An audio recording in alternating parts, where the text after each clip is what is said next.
ఇక్కడికి వచ్చిన మా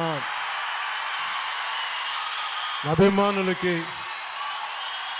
జన సైనికులకి, ఆడపడుచులకి నా హృదయపూర్వక నమస్కారం.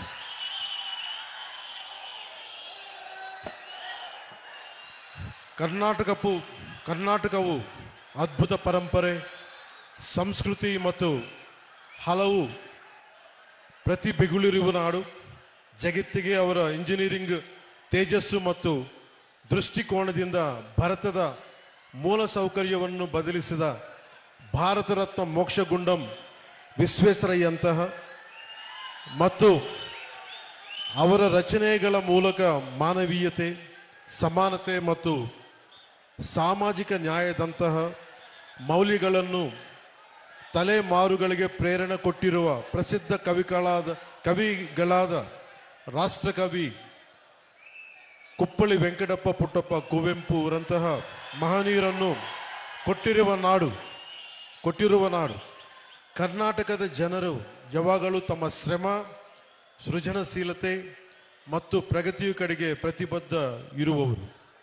ಈ ಮಹಾನ್ ಭೂಮಿಯ ಮಗನಾದ ಜಸ್ಟಿಸ್ ಗೋಪಾಲ್ ಗೌಡ ಅವರನ್ನು ಸಂಭ್ರಮಿಸುವುದು ಒಂದು ಗೌರವವಾದ ವಿಷಯ.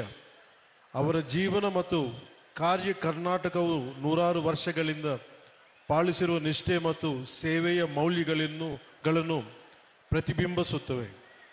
ಗೌರವಾನ್ವಿತ ಜಸ್ಟಿಸ್ ವಿ ಗೋಪಾಲ್ ಗೌಡ ಅವರು 75ನೇ ಜನ್ಮದಿನ ಆಚರಣೆಯ ಈ ವಿಶೇಷ ಸಮಾರಂಭದ ಭಾಗವಾಗಿರುವುದು ನನಗೆ ಅಪಾರ ಸಂತೋಷ ಮತ್ತು ಗೌರವವಾದ ಭಾವನೆಯನ್ನು ನೀಡುತ್ತದೆ.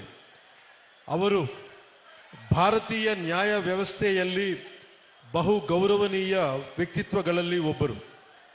ಸತ್ಯ, ದಯ ಮತ್ತು ನ್ಯಾಯಕ್ಕೆ ಇರುವ ದೃಢ ನಿಷ್ಠೆಯಿಂದ ಪರಿಚಿತ.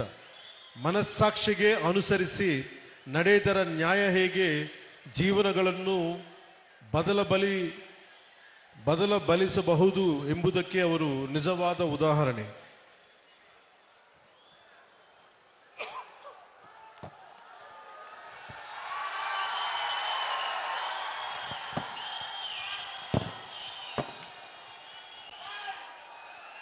ఒక వ్యక్తి తన జీవితాన్ని ఎలా జీవించాలి, పదవిలో ఉన్నప్పుడు తన శక్తిని ఎవరి కోసం ఉపయోగించాలి, పదవి దిగాక కూడా తన గళం ఎవరి కోసం వినిపించాలన్న ప్రశ్నకు సమాధానం మన కళ్ళ ముందే నిలబడిన ఒక వ్యక్తి రూపంలో ఉంది.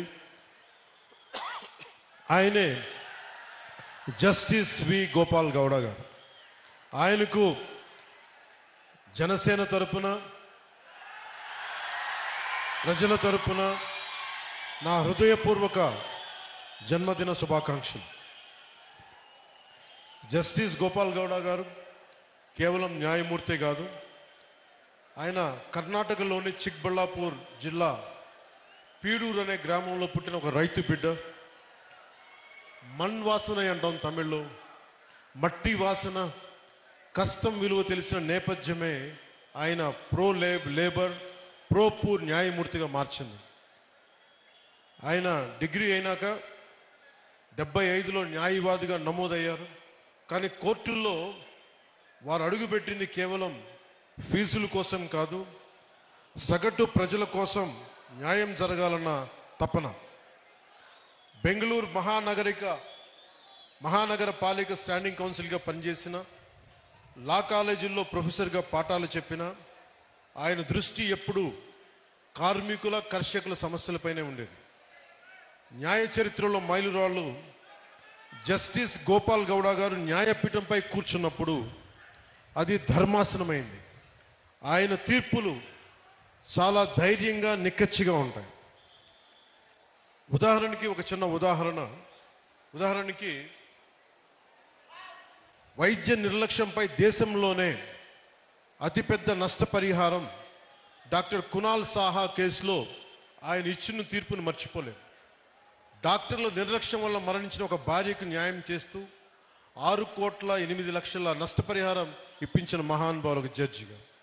నష్టపరిహారం అంటే జస్ట్, ఫెయిర్ అండ్ రీజనబుల్, సమంజసంగా, న్యాయంగా ఉండాలి. ఒక మనిషి ప్రాణం కోల్పోతే దానికి సరైన విలువ కట్టాలని దేశానికి ఆయన తీర్పు ద్వారా చాటి చెప్పారు.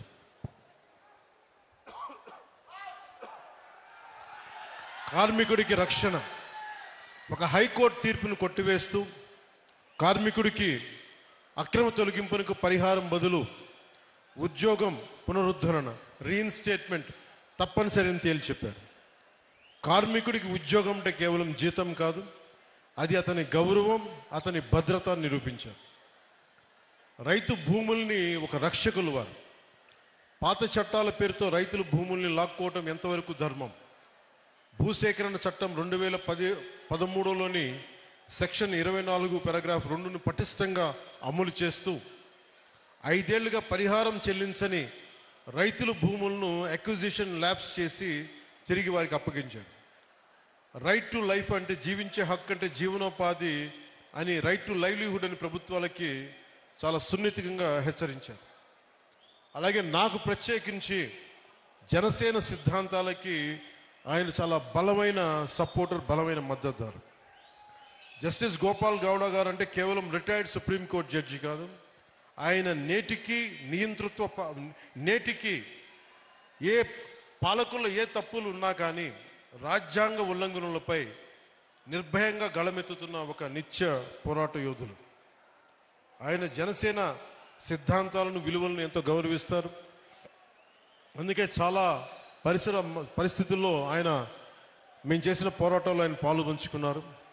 భూసేకరణ చట్టంపై కావచ్చు, నల్లమల యురేనియం తవ్వకాలు కావచ్చు, అలాంటి సమావేశాలు ఆయన ఇచ్చిన దిశానిర్దేశం మా పోరాటానికి బలం. ఇటీవల గత ప్రభుత్వాలు ఉన్నప్పుడు రాజధానుల ఆలోచనపై న్యాయపరమైన అంశాలను చాలా నిర్మోహమాటంగా నిక్కచ్చిగా చెప్పారు. ఆయన ధైర్యం, ఆయన నిబద్ధత, ఆయన విలువలతో కూడిన రాజకీయం, ఇవన్నీ జనసేన లక్ష్యాలు. యువ న్యాయవాదులకు, ప్రజానాయకత్వానికి, రాజ్యాంగాన్ని కాపాడాల్సిన అవసరాన్ని ఆయన నిరంతరం గుర్తు చేస్తారు.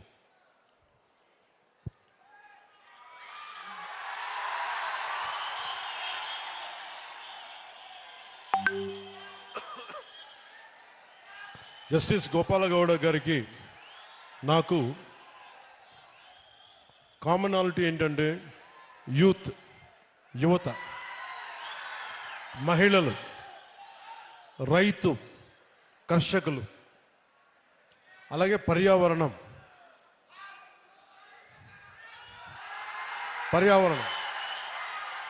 ఇవన్నీ మేమిద్దరం మాట్లాడుకున్నప్పుడల్లా ఆయన రెగ్యులర్గా, నేను ఉప ముఖ్యమంత్రి అయిన తర్వాత కూడా నాకు ఫోన్ చేసి ఆయన శుభాశీస్సులు తెలిపారు, శుభాకాంక్షలు తెలియజేశారు. ఇలాంటి మహానుభావుల పరిచయం, ఇలాంటి మహోన్నతమైన వ్యక్తుల పరిచయం జనసేనకి చాలా అండ.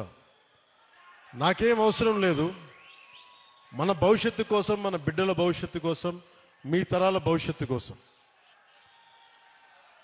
సినిమాల్లో పీక్ సక్సెస్లో ఉన్నప్పుడు, ఖుషీ తర్వాత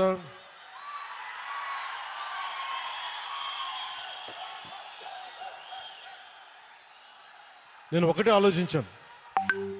సినిమాల్లో మాట్లాడటం ఒక విధానం అయితే 2-3 గంటలు ఎంటర్టైన్మెంట్ అయిపోద్ది, కానీ ఆ స్ఫూర్తి జీవితంలో తీసుకుంటే ఎలా ఉంటుందని 2000 ఆలోచిస్తే ఈరోజు కొద్దిగా ఫలితం చూస్తున్నాం. ఆ ఫలితం, ఆ థాట్ వెనక, ఆలోచన వెనక ముఖ్య ఉద్దేశం భారతదేశంలోని యువతకి, మన దక్షిణ భారతంలోని యువతకి మనం ఎంత నిలబడగలం, ఆ ఒక్క ఆలోచనే నన్ను రాజకీయాల్లోకి పట్టుకొచ్చింది.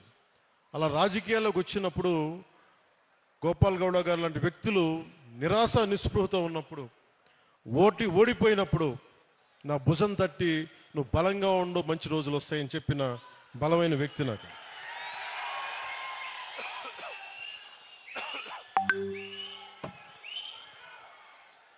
ఇది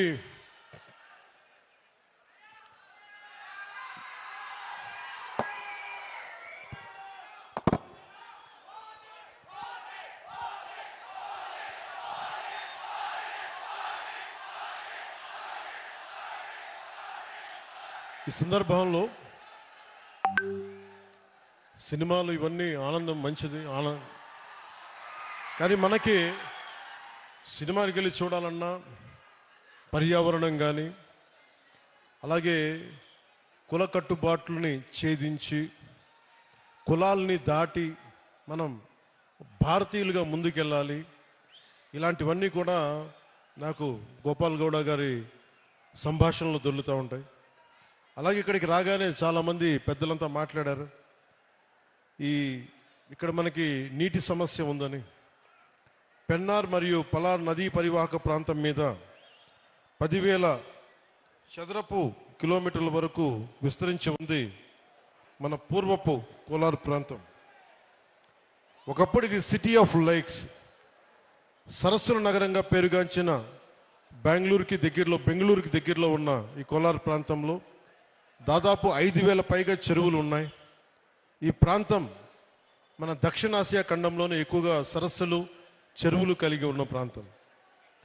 ఇది మన పూర్వీకులు మధ్యయుగ పాలకులు నీటి సంరక్షణ, నీటి పరివాహక నిర్వహణ వారికి ఉన్న అపార విజ్ఞానానికి నిదర్శనం.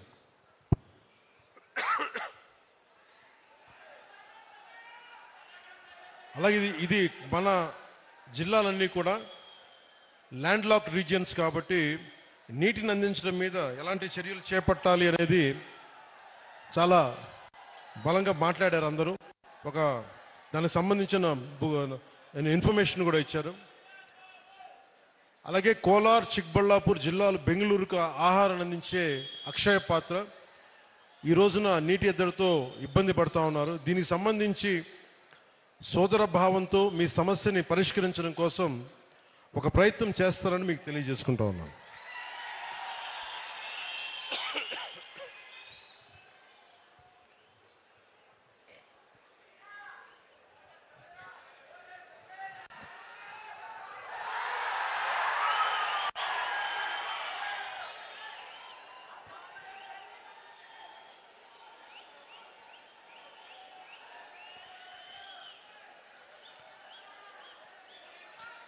ಆಂಧ್ರಪ್ರದೇಶ ಸೀಮೆ ಹತ್ತಿರದ చింతామణియు ఇక్కడికి వస్తూ ఉంటే చింతామణిలో ప్రతి ఒక్కరు కూడా మన అభిమానులందరికీ అంటే ఎంత అదృష్టం చేసుకున్నామంటే మనందరం మీ అందరి అభిమానం, మీ అందరి ప్రేమ ఒక మహోన్నతమైన న్యాయమూర్తి 75వ సంవత్సరం పుట్టినరోజుకి మనం అందరం వచ్చి మీ శుభాకాంక్షలు, మీ ఆశీస్సులు ఆయనకి నిండుగా ఉన్నందుకు చాలా చాలా ఆనందంగా ఉంది. ಆಂಧ್ರಪ್ರದೇಶ ಸೀಮೆ ಹತ್ತಿರದ చింతామಣಿಯ ಈ ನಗರದಲ್ಲಿ ಇಂದು ಇರುವುದು నాకు ಗೌರವವಾದ ವಿಷಯ. ಇದು ನಮ್ಮ ಸಮಾನ ಮೌಲ್ಯಗಳು ಮತ್ತು ಆಳವಾದ ಸಂಬಂಧಗಳನ್ನು ಪ್ರತಿನಿಧಿಸುತ್ತದೆ. ಆಂಧ್ರಪ್ರದೇಶ ಮತ್ತು ಕರ್ನಾಟಕದ ಸಂಬಂಧ ಪರಸ್ಪರ ಗೌರವ ಮತ್ತು ದಶಕಗಳ ಸ್ನೇಹ ಮತ್ತು ಸಹಕಾರದ ಮೇಲೆ ಬಲವಾಗಿ ನಿಂತಿದೆ.